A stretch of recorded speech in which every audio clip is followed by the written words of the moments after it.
बिहार विधानसभा में बजट को पेश किया गया है। बजट पेश होने के बाद बिहार के मुख्यमंत्री नीतीश कुमार और नेता प्रतिपक्ष तेजस्वी यादव दोनों के ही बीच बिहार विधानसभा में जुबानी जंग चल रही है, जहां बिहार के मुख्यमंत्री नीतीश कुमार तेजस्वी यादव को पिता को लेकर कहें कि तुम्हारे पिता को तो हम ही सीएम बनाए। अभी बिहार के मुख्यमंत्री नीतीश कुमार को कौन बताएगा कि जब बिहार विधानसभा चुनाव की नतीजा आती है तो बिहार के मुख्यमंत्री नीतीश कुमार की पार्टी जदयू अपने दम पर बहुमत भी हासिल नहीं कर पाते हैं। 2020 का ही बिहार विधानसभा चुनाव की नतीजा उठा के देख लीजिए, उसमें नीतीश कुमार की पार्टी जदयू मात्र 43 विधानसभा सीट जीते हैं। बिहार के मुख्यमंत्री नीतीश कुमार हैं जो खुद कभी बीजेपी के साथ जाकर कभी आरजेडी के साथ जाकर अपनी सरकार बनाते हैं, और यहाँ पर तेजस्वी यादव के पिता को लेकर कह रहे हैं कि उनकी पिता को तो हमने सीएम बनाए। और इससे भी आगे बिहार विधानसभा में बिहार के मुख्यमंत्री नीतीश कुमार हैं जो कहें कि तुम्हारी ही जात वाले हमको कह रहे थे कि उनको मुख्यमंत्री नहीं बनाए। यहाँ पर बिहार के मुख्यमंत्री नीतीश कुमार हैं जो कहीं ना कहीं तेजस्वी यादव के पिता के बारे में बोलते समय जात को भी उन्होंने टारगेट किए बिहार विधानसभा में। सुनिए बिहार के मुख्यमंत्री नीतीश कुमार हैं जो तेजस्वी यादव के पिता को लेकर क्या कहें कि हमने ही तुम्हारे पिता को सीएम बनाए। राज्य में मेडिकल कॉलेज और अस्पताल के लिए काफी काम किया गया है। कितना काम किया गया? पूरा काम किया गया है। तो पहले क्या था? 6 सरकारी मेडिकल कॉलेज और अस्पताल पहले थे। अब उसी में हम लोगों ने अब पहले से, अरे तुम्हारे पिता को हम ही बनाए थे, वो जब आए थे उस समय नहीं था। ऐसा फालतू छोड़ो। अरे पूरा जात वाला भी, अरे तुम्हारे जात वाले भी जो जात थे हमको कहते थे काहे के लिए आप कर रहे हैं, तो हमने तो उसी आदमी को बना दिया था, बनवाया था। आई सब कुछ नहीं जानते हो।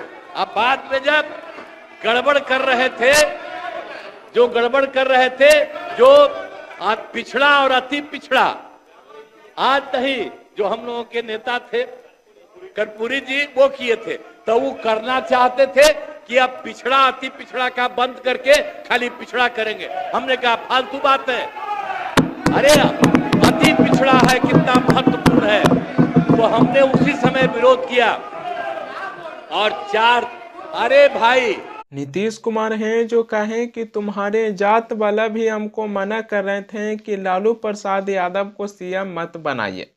बिहार में विधानसभा चुनाव होना है, लेकिन उससे पहले बिहार विधानसभा में बिहार के मुख्यमंत्री नीतीश कुमार हैं जो तेजस्वी यादव पर निशाना साधने के लिए बिहार के पूर्व मुख्यमंत्री लालू प्रसाद यादव को आलोचना कर रहे हैं। लेकिन बिहार के मुख्यमंत्री नीतीश कुमार की पार्टी जदयू खुद अपने दम पर बहुमत हासिल नहीं कर पाते हैं। 43 विधानसभा सीट जीतकर बीजेपी के साथ जाते हैं तो उन्हीं का सरकार बनता है, आरजेडी की तरफ आते हैं तो उन्हीं का सरकार बनता है। जदयू बिहार में एक ऐसी पार्टी है कि कम सीट जीतकर भी राज्य से लेकर केंद्र में भी नीतीश कुमार की दबदबा अभी वर्तमान के समय में है।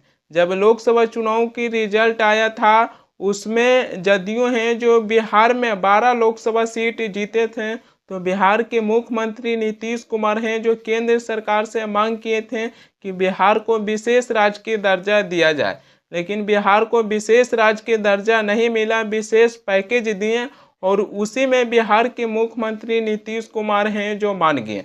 जहां बिहार विधानसभा में नीतीश कुमार और तेजस्वी यादव के बीच केवल जुबानी जंग नहीं रहा, बल्कि तेजस्वी यादव और बिहार के उप मुख्यमंत्री सम्राट चौधरी के बीच भी बिहार विधानसभा में बहस होते हुए दिखाई दिया है। जहां बिहार के उप मुख्यमंत्री सम्राट चौधरी हैं जो कहें कि लालू प्रसाद यादव केवल बिहार को लूटने का काम किए हैं और कुछ भी नहीं किए हैं। खड़ा होके बोलिए नहीं बोलो, खड़ा होके बोलिए नहीं बोलो, खड़ा होके बोलिए नहीं बोलो, खड़ा होके बोलिए नहीं बोलो, खड़ा होके बोलिए नहीं बोलो। पिताजी ने क्या क्या बोला? अरे बोला तो है ना। अरे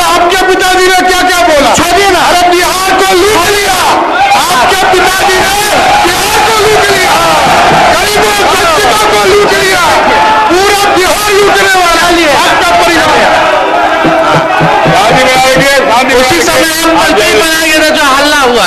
बैठिए। मैं तो जेल में होके आया हूँ, लालू प्रसाद जी ने उनको जेल भी भेजा है, वो दिन भी याद रखता हूँ। समझ गए? और नीतीश कुमार जी के नेतृत्व में ही आखिरी बार चुनाव कौन पार्टी से जीते? पार्टी से क्या हो रहा है? पार्टी से जीते। आप बेफिक्र रहिए, ये गलतफहमी में मत रहिए। आखिरी बार पार्टी हमारे दल से जीते, उसके बाद हारना ही तय है। आप कोई राजा है क्या? अरे पहले तो यह समझ लिए लोग आप उप मुख्यमंत्री नहीं है। हमने कोई अपशब्द नहीं बोला। सम्राट चौधरी तेजस्वी यादव पर निशाना साधने के लिए उनके पिता लालू प्रसाद यादव को लेकर कहें कि लालू प्रसाद यादव हैं जो केवल बिहार को लूटने का काम किए हैं। अब जहां लूटने वाली बात आ जाती है तो सत्ता पक्ष विपक्ष के बारे में ऐसे बोलते हैं, तो यहीं से लगता है कि जांच एजेंसी हैं जो विपक्ष के यहाँ रेड मारना शुरू कर देते हैं और उसके बाद विपक्ष वाले ही केंद्र सरकार पर सवाल उठाना शुरू कर देते हैं कि केंद्र सरकार है जो जांच एजेंसी को गलत तरीके से दुरुपयोग कर रहे हैं और चुनाव से पहले विपक्ष को जेल में डाल रहे हैं। बिहार विधानसभा में विपक्ष और सत्ता पक्ष के बीच जुबानी जंग चल रहा है, लेकिन जो जनता से जुड़े मुद्दा है उस मुद्दों पर बिहार विधानसभा में चर्चा नहीं हो रही है। जहां सत्ता पक्ष के तरफ से सम्राट चौधरी हैं जो तेजस्वी यादव पर निशाना साधने के लिए उनकी पिता को लेकर कहें कि लालू प्रसाद यादव हैं जो केवल बिहार को लूटने का काम किए हैं। अगर यहीं पर तेजस्वी यादव की जगह कोई नया व्यक्ति होता तो सत्ता पक्ष वालों को विपक्ष के खिलाफ बोलने के लिए ऐसा मौका नहीं मिलता। लेकिन राजनीतिक में पहले से लालू प्रसाद यादव थे, लेकिन अब उनकी जगह उनका पुत्र तेजस्वी यादव हैं जो राजनीतिक में आ गए हैं। जो सत्ता पक्ष हैं जो तेजस्वी यादव पर निशाना साधने के लिए उनकी पिता को लेकर कह रहे हैं कि उनकी पिता हैं जो केवल बिहार को लूटने का काम किए। अगर यहीं पर कोई नया व्यक्ति राजनीतिक में होता तो सत्ता पक्ष को बोलने का मौका नहीं मिलता और केवल जनता से जुड़े मुद्दा उठाते विधानसभा में और उस पर चर्चा होता। लेकिन अभी के समय में नए लोग हैं जो राजनीतिक में नहीं आना चाहते हैं और राजनीतिक से बहुत दूर रहना चाहते हैं। राजनीतिक में वो वही लोग हैं जो ऑलरेडी पहले से हैं। होता क्या है कि अगर कोई उस पार्टी में है तो उस पार्टी को छोड़कर इस पार्टी में चल आते हैं, इस पार्टी को छोड़कर उस पार्टी में चल जाते हैं। केवल हेर फेर हो रही है। राजनीतिक में कोई नए लोग आ ही नहीं रहे हैं। जिनकी पूर्वज पहले से ही राजनीतिक में थे, अब उनके वंशज हैं जो धीरे धीरे राजनीतिक में आ गए हैं। तब जाकर इस प्रकार की सवाल उठाया जा रहा है कि तुम्हारे पिता हैं जो केवल बिहार को लूटने का काम किए हैं। वहीं पर वो तेजस्वी यादव हैं जो बिहार में बीपीएससी का पेपर लीक हुआ है, उसको लेकर भी बिहार विधानसभा में तेजस्वी यादव हैं जो सवाल उठाए हैं। उन्होंने कहे कि बिहार के मुख्यमंत्री नीतीश कुमार को हमने दो बार पत्र लिखे, लेकिन सरकार की तरफ से एक भी जवाब हमारे पास नहीं आया। सुनिए तेजस्वी यादव हैं जो क्या कह रहे हैं। अब बताए, बीपीएससी पेपर लीक हुआ, रद्द किया गया, बेचारे छात्रों को लाठी से पीटा गया, उनके साथ न्याय सरकार नहीं कर रही है। हम नेता विरोधी दल है, दो बार मुख्यमंत्री को पत्र लिखे, पता नहीं पत्र का जवाब तक नहीं देना समझा, ना अपने मंत्रियों द्वारा जवाब भिजवाया, ना अपने अधिकारियों द्वारा जवाब भिजवाया। बताइए महोदय, क्या मतलब है लोकतांत्रिक व्यवस्था में? अगर नेता विरोधी दल अगर मुख्यमंत्री को चिट्ठी लिखे, हमने इश्यू रेज किया था, प्रमाण दिया गया था, उसके आधार पर रद्द हुआ, केवल पेपर लीक होता है इनकी सरकार में। आज भी हम मांग करते हैं कि बीपीएससी के स्टूडेंटों की मांगों को माना जाए। गुहार करते सब लोग हैं, बीपीएससी के स्टूडेंट जो है धरना जाके संवाद कीजिए, जाके मिलते कहीं नहीं, एक बार मिल लीजिए कम से कम। तेजस्वी यादव एक सवाल उठाए हैं, उसके ऊपर गौर करने की ज़रूरत है कि जब बीपीएससी के छात्र हैं जो आंदोलन कर रहे थे तो बिहार के मुख्यमंत्री नीतीश कुमार हैं जो छात्र से मुलाकात नहीं किए। प्रधानमंत्री मोदी से मुलाकात करने के लिए बिहार के मुख्यमंत्री नीतीश कुमार पटना से दिल्ली चल जाएंगे। लेकिन जब पटना में छात्र आंदोलन करते हैं तो बिहार के मुख्यमंत्री नीतीश कुमार हैं जो छात्र से मुलाकात नहीं करते हैं। यहाँ पर वो प्रधानमंत्री मोदी पर सवाल उठते हैं कि जहाँ हमारी टीम इंडिया मैच जीतकर आते हैं तो प्रधानमंत्री मोदी टीम इंडिया को खिलाड़ी को बुलाकर अपने आवास पर उनसे मुलाकात करते हैं और कहते हैं जो गेंदबाज चहल हैं उनको दिखा कहते हैं कि ये क्या चहल का आइडिया है। इस तरीक़ा से प्रधानमंत्री मोदी हैं जो बात निकलवाते हैं। लेकिन जब छात्र हैं जो अपने आंदोलन कर रहे थे, कड़कती ठंड में छात्र पर पानी का बौछार किया गया, उनके ऊपर लाठी चलाया गया, लेकिन प्रधानमंत्री मोदी हैं जो छात्र से मुलाकात नहीं किए। मैं समझना चाहूँगा क्यों ऐसा होता है। जब हमारी टीम इंडिया को एक तरफ प्रधानमंत्री मोदी एक अलग नज़रिए से देखते हैं और वहीं पर उस छात्र को दूसरी नज़रिए से क्यों देखते हैं, दोनों को एक समान क्यों नहीं देखना चाहते हैं प्रधानमंत्री मोदी। वहीं पर वो ललन सिंह के भी बात कर लीजिए, जहां अब तो केंद्र में मंत्री बन गए हैं, लेकिन जब ललन सिंह हैं जो पार्लियामेंट में जाते हैं तो अपनी भाषण देते हैं, कहते हैं कि अध्यक्ष महोदय 99 का आंकड़ा बहुत खराब होता है, अगर 99 पर से सांप काटेगा तो डायरेक्ट 0 पर आ जाएगा। 99 का आंकड़ा बड़ा खराब होता है सभापति महोदय। लूडो खेल के 99 पर पहुंचते हैं और जब सांप काटता है तो 0 पर पहुंच जाते हैं। यही हाल है। तो इसलिए जरा इनको मन की शांति को जितना जल्दी ये शांत कर ले और देश की सच्चाई को जितना जल्दी ये स्वीकार करेंगे उतना ही इनके लिए चैन मिलेगा। तो सुने होंगे ललन सिंह हैं जो यहाँ पर वो क्या कहें कि अध्यक्ष महोदय 99 का आंकड़ा खराब होता है, 99 पर से सांप काटता है तो डायरेक्ट 0 पर आ जाइएगा। और ललन सिंह हैं जो किसको ऊपर निशाना साध रहे हैं जो आप लोग अच्छी तरीके से जानते होंगे। दरअसल इस बार की लोकसभा चुनाव में कांग्रेस पार्टी को 99 सीट मिला है, उसी को देखते हुए ललन सिंह हैं जो कांग्रेस पार्टी पर हमलावर हैं।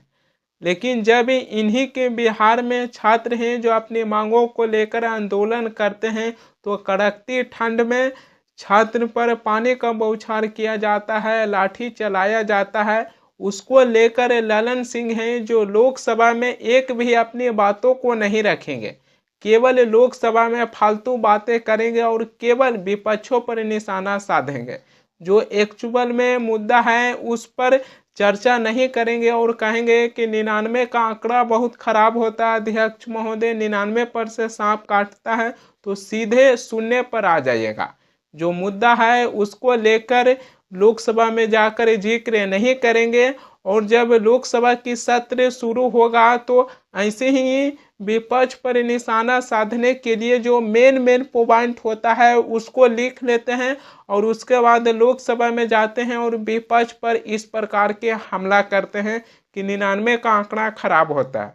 लेकिन जो एक्चुअल में जो मुद्दा है उसको लेकर एक बार भी अपनी बातों को नहीं रखेंगे। बिहार के मुख्यमंत्री नीतीश कुमार के भाषण आप लोग सुने होंगे और उन्होंने अपने अधिकतर भाषण में इस बातों को दोहराते आए हैं कि 2005 से पहले ऐसे हालत था कि महिला हैं जो घर से नहीं निकलते थे, जब हम आए तो अभी के समय में महिला हैं जो शाम के समय अपने घर से बाहर निकलते हैं। बिहार के मुख्यमंत्री नीतीश कुमार इस मुद्दों को हमेशा से जनता के बीच उठाते आए हैं और लगातार इस मुद्दों को उठाते रहें। बिहार के मुख्यमंत्री नीतीश कुमार हैं जो बिहार विधानसभा में इस मुद्दों को उठाए हैं। आप सुनते हो शाम के समय जब तक था 25 तक तब तक शाम के बाद कोई घर से नहीं निकलता था और आज का क्या हालचाल है और उस समय की क्या स्थिति थी, कहीं आने जाने का रास्ता नहीं था।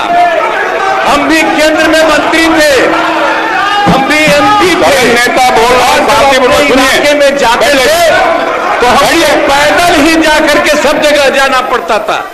कहीं कोई जगह होगा नहीं। नीतीश कुमार हमेशा से ये सवाल उठाते आए हैं कि 2005 से पहले हालत ऐसी थी कि महिला हैं जो अपने घर से नहीं निकल पाते थे। आज ऐसा समय आ गया है कि महिला हैं जो रात के समय भी अपने घर से बाहर निकलते हैं। लेकिन बिहार के मुख्यमंत्री नीतीश कुमार, बिहार शरीफ जो इन्हीं के क्षेत्र में आता है, लेकिन एक बिहार शरीफ से एक ऐसी खबर निकल के आया है जो बेहद हैरान करने वाली है कि जहां बिहार के मुख्यमंत्री नीतीश कुमार हैं जो महिला सुरक्षा को लेकर बात करते हैं, लेकिन इनका अपने ही क्षेत्र बिहार शरीफ में एक महिला की शव खेत में मिला है। और इसमें हैरान करने वाली बात यह है कि महिला की तलबों में 9 कील ठोक दिया गया है। सोच के देखिए कि उस महिला के साथ किस प्रकार उनकी हत्या कर दिया गया है कि उनकी पैरों में 9 कील ठोक दिया गया है। जहां बिहार के मुख्यमंत्री नीतीश कुमार हैं जो कहते हैं कि 2005 से पहले हालत ऐसी थी कि महिला हैं जो अपने घर से बाहर नहीं निकल पाते थे, लेकिन बिहार शरीफ ही इन्हीं का क्षेत्र है। और इन्हीं का क्षेत्र से एक ऐसी खबर निकल के आया है जो रूह कांप जाता है कि एक महिला की हत्या कर दिया गया और उनके पैरों में 9 कील ठोक दिया गया। क्या कहेंगे बिहार के मुख्यमंत्री नीतीश कुमार इसको लेकर, जो सड़क से लेकर विधानसभा तक ये सवाल उठाते हैं कि 2005 से पहले महिला हैं जो घर से नहीं निकलते थे। आज जब उनकी सरकार है तो उन्हीं की अपनी एक क्षेत्र में एक महिला की हत्या कर दिया गया और उनके पैरों में 9 कील ठोक दिया गया। ये तो मुख्यमंत्री नीतीश कुमार पर कहीं ना कहीं सवाल खड़ी होती हैं जब वो महिला सुरक्षा को लेकर बात करते हैं तब।